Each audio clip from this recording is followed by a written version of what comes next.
वंदे लोकतिलकं सात्वत वार्ता विभूषणं अमर कृतिश्चरणं प्रबुधं लोकजीवनं प्रणय प्रमत जागदीपनं वंदे जीवन जीवनं सत्पुरुषोत्तम। जय गुरु। प्रथमे आपण मानकु समस्तंकु आमर एही अमृतवाणी चैनल को अनेक अनेक स्वागत जनाउछु। आजिर आलोचनार विषय रखिछि जे ठाकुरंकर केउ रूप को पूजा कले तांकर स्वरूप दर्शन मिली थाए।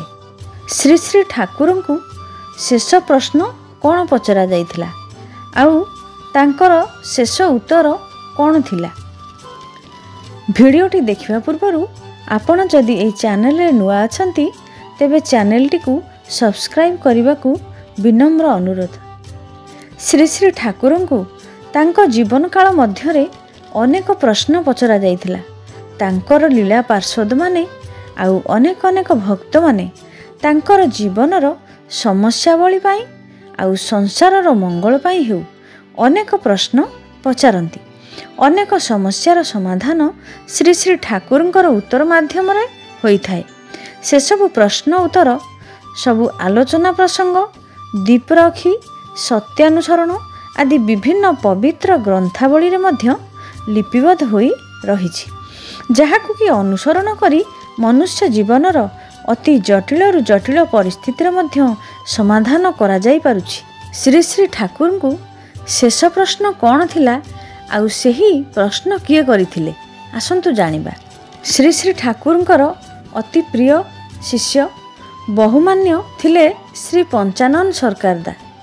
पंचानंदा श्री श्री ठाकुर को प्रश्न करिसेंती, भगवत दर्शन तो समस्तंकर लक्ष्य ठाकुर। यही प्रश्नटी थिला सर्वसाधारण माने समस्त मनुष्य मानकर जीवनर शेष उद्देश्य ही हेउची भगवान प्राप्ति। ठीक सही कथाटी लक्ष्य करी पंचानंदा कायदा करी पचारिछंती जे आमे भगवान दर्शन करने को चाहूँ। श्री श्री ठाकुर कहउछंती, निश्चय। तेबे भगवान किंतु कल्पनार वस्तु नुहंती। पंचानंदा कहउछंती, ता तो नुहे, भगवान जहा भगवान सेया ही। मनुष्य निज खुशी खियाल अनुसारे भगवान तैयारी कले से भगवान हेबेनी किपरि? से तो मनीषर रुग्ण मनर सृष्टि। आउ भगवान सृष्टि करिबा दरकार बा कोन? से तो आसंती जुगे जुगे नर देहरे नर मानक पाई। अवश्य भाग्यवान जेउ माने सेही माने ही सेमानंकु देखि पारंती जानी पारंती। एकथा श्री श्री ठाकुर को कहउछंती पंचानंदा। ठाकुर किंतु एई कथा सुनी खूब खुशी होई गले आउ कहिले, जहा कहिलो ठीक पंचानंदा। किंतु पंचानंदा छाड़ीबा लोक नुहंती। से आउ थरे घुमेई फिरेई कहिले, अच्छा ताहले साधनार चरमरे श्री भगवानकर मूर्ति तो आमे देखि परिबा। श्री श्री ठाकुर कहउछंती, सेतेबेले पंचानंदा सांगे सांगे जिज्ञासा करुछंती जे आपणक ठारू मोर एई कथा जानिबार अछि जे साधनार शेष परिणति कौन? से भगवान को जेतेबेले ठीक सामना सामनी देखिबो सेतेबेले से भगवानकर केउ रूप देखिबो ठाकुर? भगवानकर निजस्व असल रूप तो केउठी भी वर्णना नहीं। ठाकुर अति सहज भंगी रे पंचानंदा को कहिले, एखान थेके जे रूप निये एगेई जाबेन सेखाने गिए ओई रूप देखबेन। एही उक्तिटीर आक्षरिक अर्थ हेउची, एही ठारू जेउ रूप नै आगे जीवो सेठारे जाई सेही रूप देखिबो। कथाटीर तात्पर्य पंचानंदा ठीक भावे बुझी पारले नाही। से पुणी प्रश्न कले, तार अर्थ धर केही जदि काली मूर्ति को नहीं साधना आरंभ करे अर्थात माँ काली को भगवान भावरे नहीं साधना करे, तेबे साधनार चरम रे से सेई काली मूर्ति को ही दर्शन करिवो। एया कि श्री श्री ठाकुर गोटे रहस्यमय हस हसी देई पुणी पूर्व कथारे पुनरावृत्ति कले। हाँ, जेउ रूप नहीं आगे जीव सेठारे जाई सेई काली रूप को ही देखिबो। हठात पंचानंदांकर हृदय आकाश रे ଗୋଟିଏ ଆଶ୍ଚର୍ଯ୍ୟ ଅନୁଭବ ହେଲା।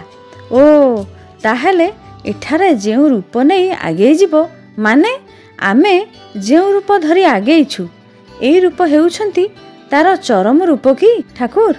ଶ୍ରୀ ଶ୍ରୀ ଠାକୁର ପଞ୍ଚାନନ୍ଦାଙ୍କର ଶେଷ କଥାରେ ଉତ୍ତର ଦେଲେ ନାହିଁ। ପଞ୍ଚାନନ୍ଦା ଦେଖିପାରିଲେ ଦୟାଲଙ୍କର ଆଖିରେ ଏକ ଅନିର୍ବଚନୀୟ ସୁଦୂର ପ୍ରସାରୀ ଦୃଷ୍ଟି, ମୁଖମଣ୍ଡଳରେ ଏକ ଅଦ୍ଭୁତ ରହସ୍ୟମୟ ହସର ଦୀପ୍ତି ଭରି ରହିଛି।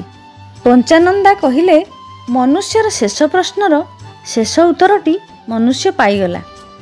ନିଶ୍ଚୟ ଆପଣମାନେ ବୁଝିପାରିଥିବେ ଯେ ଶେଷ ଉତ୍ତରଟି ଏଇ ଯେ, ଯେଉଁ ରୂପ ଦେଖି ଯାଇଛି, ଅର୍ଥାତ୍ ଏଇ ଶ୍ରୀ ଶ୍ରୀ ଠାକୁରଙ୍କର ରୂପଟିକୁ ଯେଉଁ ରୂପ ଧରି ଆମେ ଆଗେଇଛେ, ସାଧନାର ଶେଷରେ ଯେତେବେଳେ ଭଗବାନଙ୍କୁ ପାଇବା, ଭଗବାନଙ୍କୁ ଦେଖିପାରିବା, ସେତେବେଳେ ଏଇ ଠାକୁରଙ୍କର ରୂପକୁ ହିଁ ଦେଖିପାରିବା। କି ବିଚିତ୍ର ଅନୁଭୂତି! ଭାବିବା ବେଳକୁ ତନୁମନ ଶିହରିତ ହୋଇ ଉଠୁଛି।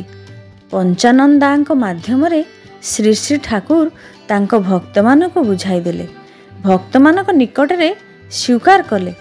ଏଇ ଭକ୍ତ ମଣିଷ ପଞ୍ଚାନନ୍ଦା 1975 ଖ୍ରୀଷ୍ଟାବ୍ଦରେ ଦେହତ୍ୟାଗ କରିଥିଲେ, କିନ୍ତୁ ସତ୍ସଙ୍ଗ ଜଗତରେ ତାଙ୍କର ନାମ ଭୀଷଣ ସକ୍ରିୟ ଭାବରେ ଅଛି। ଯେପରି ଶ୍ରୀ ଶ୍ରୀ ଠାକୁର ସ୍ୱଦେହରେ ନଥାଇ ମଧ୍ୟ ଆମମାନଙ୍କ ମଧ୍ୟରେ ଭୀଷଣ ସକ୍ରିୟ ଭାବରେ ରହିଛନ୍ତି। ଯେତେଦିନ ପର୍ଯ୍ୟନ୍ତ ଶ୍ରୀ ଶ୍ରୀ ଠାକୁର ଆମମାନଙ୍କର ହୃଦୟରେ ରହିଥିବେ, ବିଶ୍ୱ ବ୍ରହ୍ମାଣ୍ଡର ହୃଦୟରେ ବିରାଜମାନ କରୁଥିବେ, ସେତେଦିନ ପର୍ଯ୍ୟନ୍ତ ପଞ୍ଚାନନ୍ଦାଙ୍କୁ ଭକ୍ତମାନେ ମନେ ପକାଉଥିବେ। ଆଜିର ଆଲୋଚନାଟିକୁ ଏଇଠି ରଖୁଛି।